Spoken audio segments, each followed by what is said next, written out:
រឿងមួយចំណងជើង David Copperfield នៅក្នុងហ្នឹងមាន clear មួយដែលអ្នកនិពន្ធ Charles Dickens គាត់បញ្ចូលគាត់ថា procrastination is a thief of time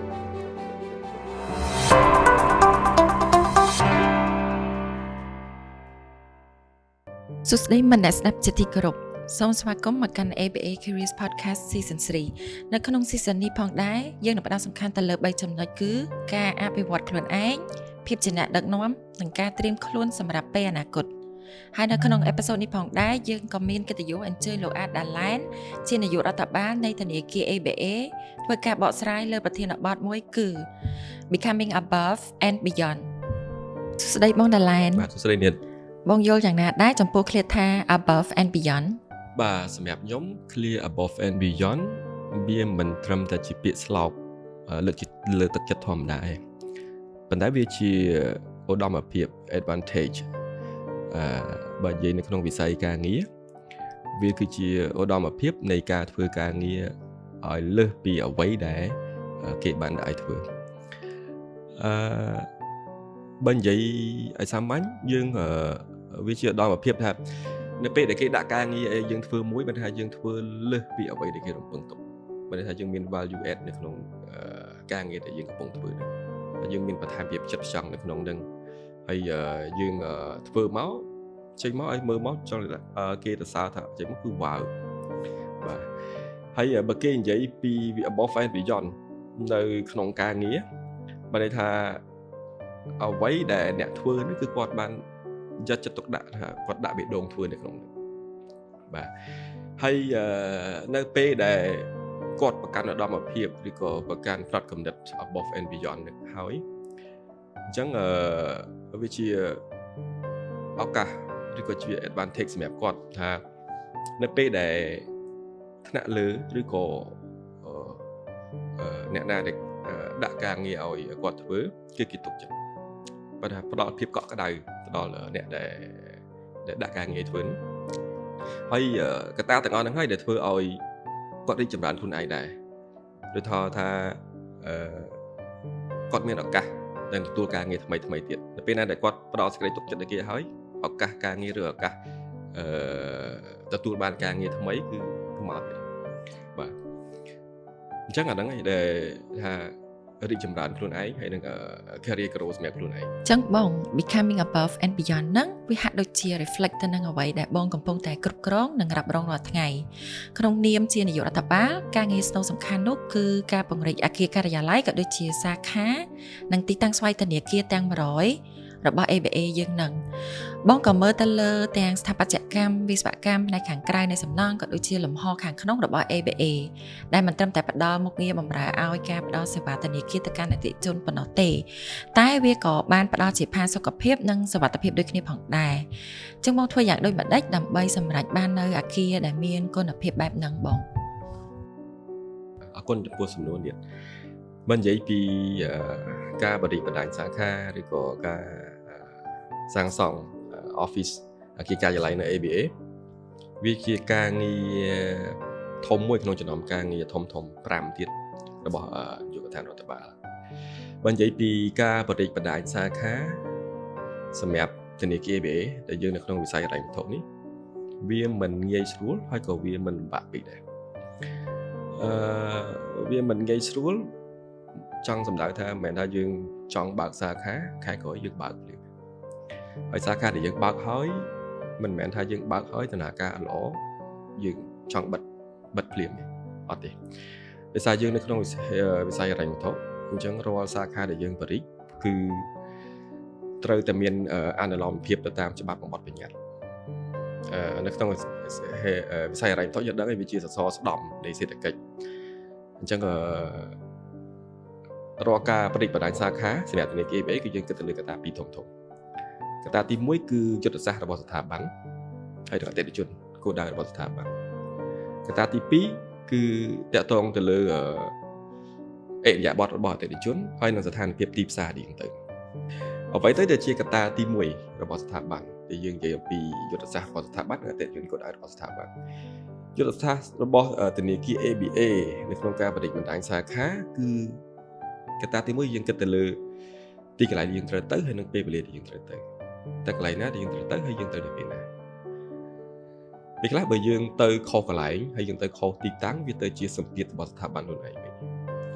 កត្តាទី2គឺអេរយាប័តរបស់អតិថិជនហើយនឹងស្ថានភាពទីផ្សារ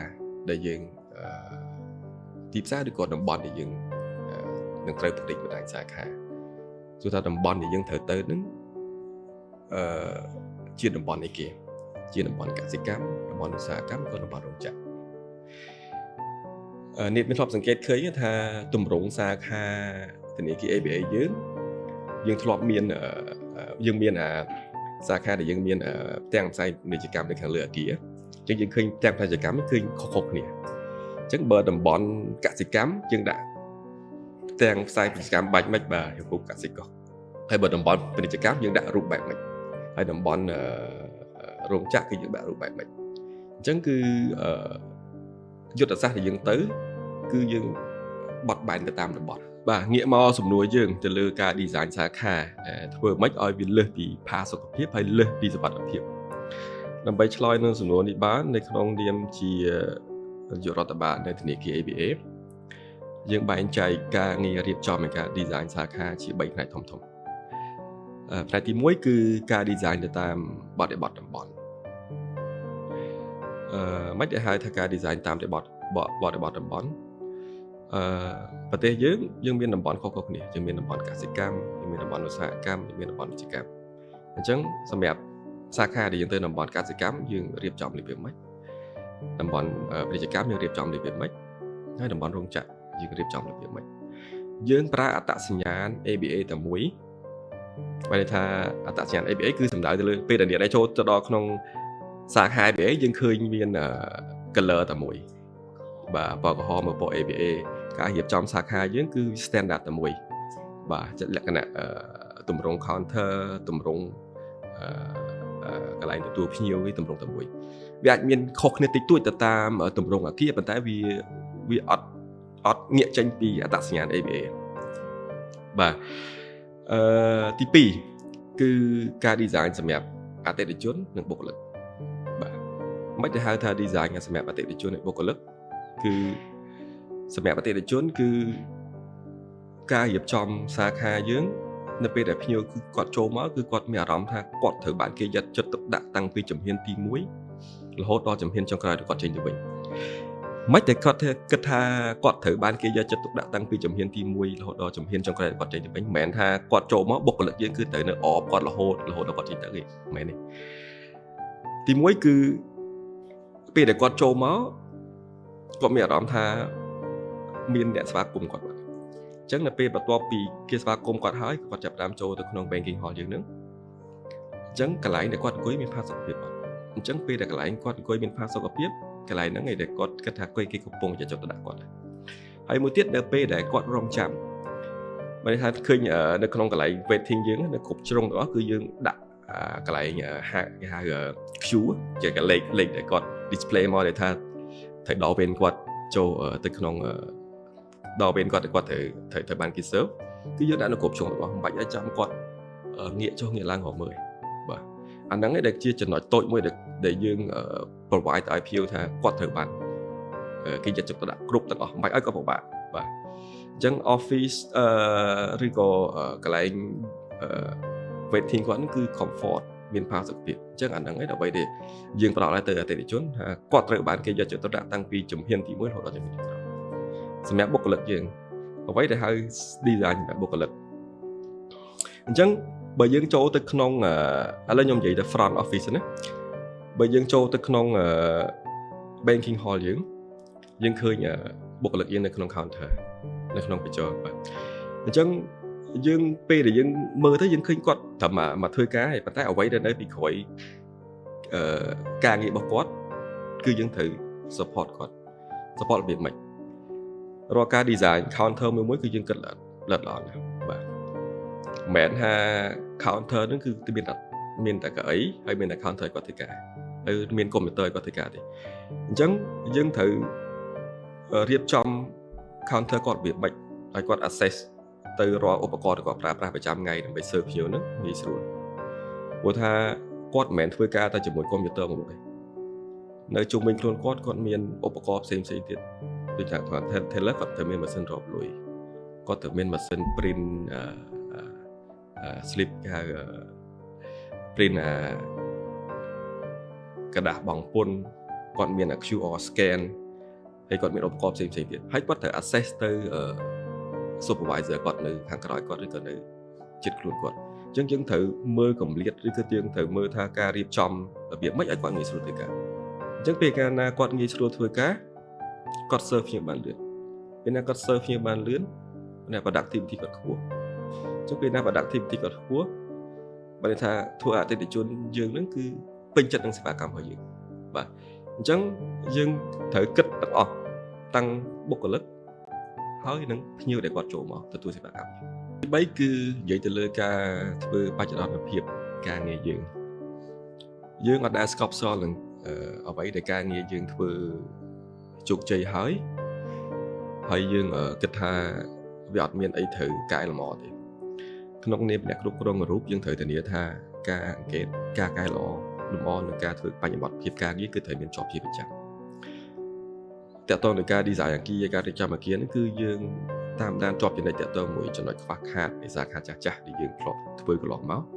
ដើម្បីយកទៅកែលម្អទៅលើការ design ការរៀបចំអគារសាខាថ្មីបន្តទៀតហើយយើងក៏តាមដានទៅលើការវិវត្តរបស់សង្គមហើយនឹងអេយ៉ាប័តរបស់អតិថិជនដែរដើម្បីយកព័ត៌មានទាំងអស់ហ្នឹងដើម្បីយកមកកែលម្អការងារយើងថ្ងៃមុខទៀតដោយឧទាហរណ៍ថាយើងធ្វើអគារការពី10ឆ្នាំមុនឬក៏5ឆ្នាំមុនយើងអាចយកអ្វីដែលយើងធ្វើទាំងអស់ហ្នឹងដើម្បីយកមក apply ទៅបច្ចុប្បន្នភាពនេះឧទាហរណ៍តូចមួយថាកាល10ឆ្នាំមុនមនុស្សអត់សូវគេហៅចាប់អារម្មណ៍ទៅលើបច្ចេកវិទ្យាកាលពីមុនមនុស្សឲ្យតែគាត់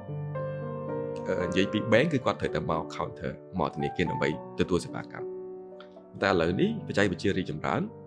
អញ្ចឹងមនុស្សឥឡូវនេះក៏មនុស្សក៏រវល់ការងារច្រើនដែរអញ្ចឹងគឺគាត់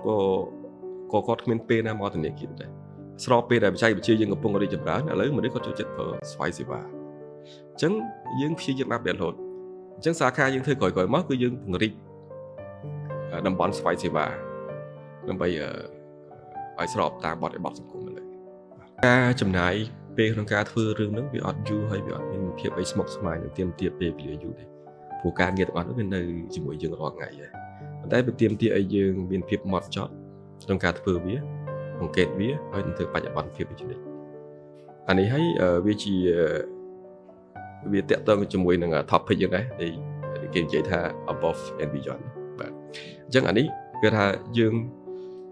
ធ្វើការងារមិនត្រឹមតែធ្វើថាឲ្យហើយអ្វីដែលយើងធ្វើសម្រាប់ថ្ងៃហ្នឹងទេបាទអញ្ចឹងគឺយើងត្រូវមានភាពចិត្តផ្សងហើយគឺយើងឲ្យតម្លៃបន្ថែមទៅលើអ្វីដែលយើងកំពុងធ្វើប្រចាំថ្ងៃចាបងដោយសារបងនិយាយទៅលើពាក្យថាធ្វើឲ្យតែរួចឬក៏ធ្វើឲ្យតែហើយអញ្ចឹងខ្ញុំក៏ចង់ទៅ question មួយទៀតដែលវារៀង trending ដែរគេហៅថា bare minimum មកបងមានន័យថាធ្វើដោយលក្ខណៈធ្វើបកគប់កិច្ចអញ្ចឹងបើសិនជាយើងឃើញថាឬក៏បុគ្គលណាម្នាក់គាត់ស្ថិតនៅក្នុង bare minimum គាត់ធ្វើឲ្យតែហើយដល់ម៉ោងចាប់តើគាត់គួរធ្វើយ៉ាងម៉េចឬក៏គាត់គួររៀបចំខ្លួនយ៉ាងម៉េចដើម្បីឲ្យគាត់ចេញពី situation មួយហ្នឹងនៅក្នុងបទពិសោធន៍ការងារនិងការគ្រប់គ្រងបុគ្គលិកនៅក្រៅប្រកបខ្ញុំធ្លាប់ជួបបញ្ហាទាំងអស់ហ្នឹងបើយើងនិយាយពីបុគ្គលិក10នាក់ទោះបីជាគាត់មានគោលដៅការងារតែមួយប៉ុន្តែរបៀបដោះស្រាយការងារគឺខុសៗគ្នាបុគ្គលិកខ្លះគាត់មានអត្តគំនិត above and beyond នៅក្នុងខ្លួនអញ្ចឹងការងារដែលគាត់បញ្ចប់ហើយគាត់យកមកឲ្យយើង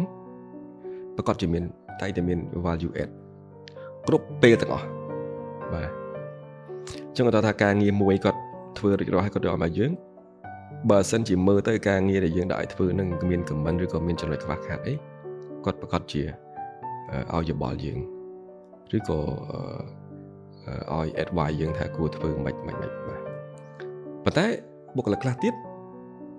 ការងារដែលយើងដាក់ឲ្យធ្វើបើសិនជាគាត់ធ្វើចប់ហើយគាត់ submit មកយើងថាការងារនេះបញ្ចប់តែគាត់មានយោបល់អត់មាន comment អីអញ្ចឹងយើងអាចដឹងថាគាត់ធ្វើការងារត្រឹមតែមកចប់មកហើយអាហ្នឹងគឺជោគជ័យគាត់ដែរអញ្ចឹងសួរថា ងាកមកសំណួរយើងសួរថាធ្វើម៉េចដើម្បីជំរុញគាត់ឲ្យមានabove and beyond នៅក្នុងខ្លួនហ្នឹងបាទអញ្ចឹងទី1គឺយើងកត្តាធំគឺយើងត្រូវបង្កើត environment នៅក្នុងកន្លែងការងារយើងហ្នឹងឲ្យបុគ្គលិកទាំងអស់គឺធ្វើម៉េចឲ្យមានabove and beyond នៅក្នុងខ្លួនបើយើងនិយាយថាត្រឹមថាបង្កើត environment នៅក្នុងកន្លែងការងារស្ដាប់ទៅវាស្រួលប៉ុន្តែយើងត្រូវធ្វើម៉េចអនុវត្តបែបម៉េចអញ្ចឹងសម្រាប់បុគ្គលិកដែលខ្ញុំលើកឡើងពីមុនមកថាពេលដែលយើងដាក់ការងារគាត់ធ្វើទៅគាត់ធ្វើតែមកចប់ហើយគាត់ submit អ្វីដែលគាត់ធ្វើឲ្យមកយើងអត់ដែលមានយោបល់ឬអត់ដែលមាន comment ឬក៏អត់ដែលមានយោបល់អីសោះអញ្ចឹងយើងត្រូវសួរគាត់រហូតឆ្កឹះគាត់រហូតឲ្យគាត់បើថាការងារដែលគាត់ដាក់មកហ្នឹងបើគាត់អត់មានយោបល់ទេយើងសួរគាត់វិញថាចុះនេះបើខ្ញុំចង់ធ្វើចេះមិនដែរអានេះបើខ្ញុំចង់ធ្វើចេះមិនដែរអញ្ចឹងយើងចាំមើល feedback ពីគាត់បាទបើយើងក៏លេខមើលតាំងពីពេលដើមតែបងចាប់ដើមអាជីពមកអ្វីដែលបងធ្វើដែលលើសហ្នឹងឬក៏តម្លៃបន្ថែម above and beyond ហ្នឹងវាកើតចេញពីគំនិតខ្លួនបងផ្ទាល់ឬក៏វាជាការជំរុញពីដូចថាស្ថាប័នឬអ្នកនៅជុំវិញខ្លួនបងដែរសម្រាប់ខ្ញុំកត្តាទាំងពីរហ្នឹងគឺជាកត្តាជំរុញឲ្យយើងមាន above and beyond នៅក្នុងខ្លួនខ្ញុំតាំងពីធ្វើការមកនៅពេលដែលថ្នាក់លើដាក់ការងារអីមួយឲ្យខ្ញុំអត់ដែលទៅសួរថ្នាក់លើខ្ញុំវិញថាការងារហ្នឹងត្រូវធ្វើម៉េចដោះស្រាយបែបម៉េចខ្ញុំតែងតែបញ្ចប់ការងារហ្នឹងហើយតែងតែមានយោបល់បន្ថែមឬក៏មានអ្វីបន្ថែមទៅលើការងារដែលគេដាក់ធ្វើហ្នឹងកត្តាមួយទៀតតាក់ទងជាមួយនឹង environment កន្លែងការងារយើងដែរដូចអ្នកដឹងស្រាប់ហើយយើងធ្វើការនៅក្នុងធនាគារ ABA ធនាគារធំមួយអញ្ចឹង environment ការងារនៅក្នុងធនាគារ ABA គឺត្រូវជំរុញឲ្យមនុស្សត្រូវតែមានដែរបាទចាប់បងអញ្ចឹងការដែលបង go above and beyond នោះវាទាមទារការលះបង់អត់បងជំនួសឲ្យពាក្យលះបង់ខ្ញុំសូមប្រើពាក្យ balance វិញតរយៈភាពបើទោះបីជាពាក្យ above and beyond ហ្នឹងវាជាពាក្យស្លោកវិជ្ជមានសម្រាប់ motivate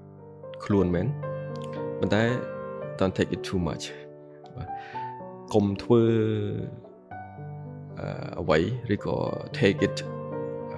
រហូតដល់ដែលយើងភ្លេចពេលវេលាខ្លួនឯងកុំធ្វើវារហូតដល់យើងភ្លេចថែទាំសុខភាពខ្លួនឯងយើងត្រូវចេះ balance វាយើងត្រូវចេះ prioritize ការងារណាត្រូវ go to above and beyond ហើយការងារណាគឺយើងត្រូវ keep it normal បងនេះបងជាអ្នកដឹកនាំទៅលើផ្នែករដ្ឋបាលតើបងលើកទឹកចិត្តក្រុមការងាររបស់បងឲ្យមាន mindset above and beyond ហ្នឹងធ្វើយ៉ាងដូចម្តេចដើម្បីជៀសវាងកុំឲ្យមានការលះបង់សុខុមាលភាពរបស់ពួកគាត់ក្នុងនាមជាអ្នកដឹកនាំក្នុងការជំរុញបុគ្គលិកឲ្យមាន above and beyond ក្នុងខ្លួនដោយមិនឲ្យពួកគេមានសម្ពាធអារម្មណ៍ឬក៏ប៉ះពាល់ដល់សុខុមាលភាព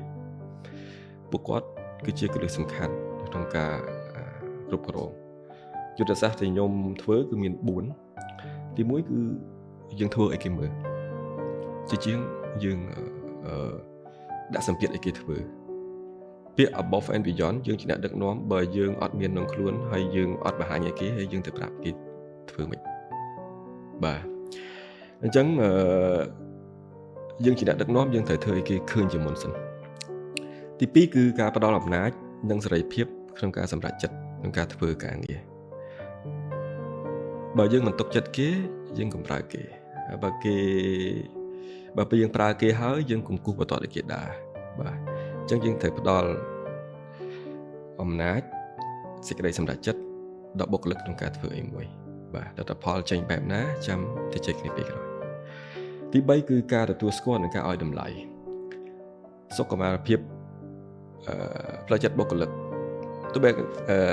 ខ្លួនខ្ញុំផ្ទាល់ក៏ខ្ញុំឆ្លងកាត់ភាពជាបុគ្គលិកជា officer ដែរបាទអញ្ចឹងការផ្ដល់តម្លៃការទទួលស្គាល់ស្នាដៃគឺជា motivation មួយក្នុងការលើកទឹកចិត្តបុគ្គលិកឲ្យតែងតែមាន above and beyond ក្នុងខ្លួនការលើកទឹកចិត្តហ្នឹងមិនមែនសំដៅទៅលើតែជាថវិកាជាអត្ថប្រយោជន៍បន្ថែមទេបាទជាការសរសើរឬក៏ជាការទទួលស្គាល់ស្នាដៃបាទហើយទី4គឺពិនិត្យទៅលើទំហំការងារដែលយើងដាក់គេធ្វើតើវាសមាមាត្រនឹងពេលវេលា ហើយវាសមាមាត្រនឹងសមត្ថភាពគេអត់ពេលខ្លះយើងដាក់គិតតែពីដាក់ការងារហើយយើងអត់បាន balance ជាមួយនឹងពេលវេលានិងសមត្ថភាពអានោះវាទៅជាបញ្ហាបាទក្នុងពាក្យ3ម៉ាត់បើសិនក្រុមការងារលើឈ្មោះបងចង់ឲ្យពួកគាត់គិតអីពីបងសម្រាប់ខ្ញុំពាក្យ3ម៉ាត់គឺលឿនច្បាស់ហើយមានគុណភាពអូខេអាចឲ្យឧទាហរណ៍តិចបានទេបងឧទាហរណ៍លឿនអូខេ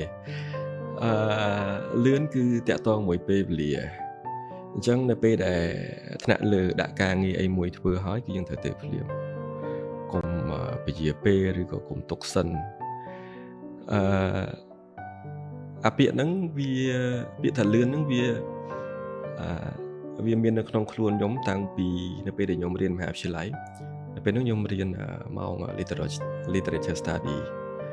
ពេលហ្នឹងខ្ញុំរៀនពីរឿងមួយជើង David Copperfield នៅក្នុងហ្នឹងមាន clear មួយដែលអ្នកនិពន្ធ Charles Dickens គាត់បញ្ចូលគាត់ថា procrastination is a thief of time ចង់តាំងពីពេលហ្នឹងមកអាពាក្យហ្នឹងគឺដកជាប់នៅក្នុងអារម្មណ៍ខ្ញុំរហូតនៅពេលដែលខ្ញុំធ្វើអីមួយខ្ញុំតែងតែគិតដល់ពាក្យស្លោកនឹងរហូតថាបើយើងពជាពេលគឺយើងខ្ជះខ្ជាយពេលវេលាបាទអញ្ចឹងអាផ្នត់កំណត់ហ្នឹងគឺមាននៅជាប់នឹងមកខ្ញុំរហូតហើយពេលខ្លះក៏ខ្ញុំធ្លាប់និយាយអាពាក្យហ្នឹងនិយាយពី experience ហ្នឹងទៅបុគ្គលិកខ្ញុំដែរមកដល់ចំនួនចុងក្រោយឯងបងតើបងអាចផ្ដល់ជាដំបូន្មានដល់ក្មេងៗចំនួនក្រោយពីការរៀបចំខ្លួនធ្វើម៉េចដើម្បីឲ្យលេចធ្លោក្នុងអាជីពរបស់ពួកគេសម្រាប់ដំបូន្មានដល់បងប្អូនជំនាន់ក្រោយចំពោះភាពលេចធ្លោ standing out សម្រាប់ខ្ញុំមានមូលដ្ឋាន3ដើម្បីផ្ដល់ advice ទៅពួកគាត់ទី1គឺវិន័យក្នុងខ្លួនមិនថានៅក្នុងជីវិតផ្ទាល់ខ្លួនកន្លែងធ្វើការឬនៅក្នុងសង្គមមួយបើយើងអត់មានវិន័យហើយយើងមិនបាច់ទៅនិយាយពីការងារធ្វើបានល្អយើងមិនបាច់ទៅនិយាយពី above and beyond ហើយយើងកុំនិយាយពីអ្វីទាំងអស់បាទអ្វីគឺចាប់ផ្ដើមពីការមានវិន័យទី2គឺកុំធ្វើត្រឹមតែអ្វីដែលគេប្រាប់បាទយើងត្រូវចេះសង្កេតយើងត្រូវចេះមើលឬក៏វិភាគបញ្ហាមុនយើងត្រូវព្យាយាមរកដំណោះស្រាយទុកជាមុនបាទមួយទៀតគឺត្រូវធ្វើអ្វីដែលតែងតែលើសពីការរំពឹងទុកបាទដែលវាតកតឹងមួយ topic យើងហៅ above and beyond ហ្នឹងបាទអញ្ចឹងបើគេដាក់ការងារ A ឲ្យធ្វើយើងត្រូវធ្វើឲ្យល្អបំផុតហើយពេលខ្លះយើងត្រូវបញ្ចូល B មកថែមទៀតបាទអញ្ចឹងកំណត់ច្នៃប្រឌិតឬក៏អ្វីដែលយើងបញ្ចូលទៅដែលគេមិនបាច់សួរយើងក៏មិនបាច់សួរនាំយើងក៏មិនបាច់សុំហ្នឹងអាហ្នឹងឯងវាជា value add វាជាតម្លៃបន្ថែមទៅលើអ្វីដែលយើងធ្វើបាទហើយនេះដែលជាចំណុចចាប់ផ្ដើមនៃពាក្យថា above and beyond បាទទី3គឺ complex អភិវឌ្ឍសមត្ថភាពផ្ទាល់ខ្លួនយើងត្រូវ keep ខ្លួនឯង update រហូតបាទអញ្ចឹងនៅក្នុងសង្គមឥឡូវនេះគេហៅសង្គម digital អញ្ចឹងបរិបទសង្គមឬក៏ការផ្លាស់ប្ដូរក្នុងសង្គមគឺផ្លាស់ប្ដូរសឹងគ្រប់វិនាទីបាទអញ្ចឹងបើយើងអត់អភិវឌ្ឍសមត្ថភាពខ្លួនឯងអត់keep ខ្លួនឯង update ទេគឺបើយើងចង់ទៅនិយាយពាក្យថា above and beyond គេយើងធ្វើកាត់ទេបាទសូមអរគុណបងដែលបងបានចំណាយពេលវេលាមកចែករំលែកចំណេះដឹងហើយនឹងគន្លឹះតាក់ទងជាមួយនឹងប្រធានបទ above and beyond កម្មវិធី ABA Careers Podcast ក៏មានការចាក់ផ្សាយនៅលើបណ្ដាញសង្គមរបស់ ABA Careers សូមអរគុណជួបគ្នានៅក្នុងអេពីសូតបន្ទាប់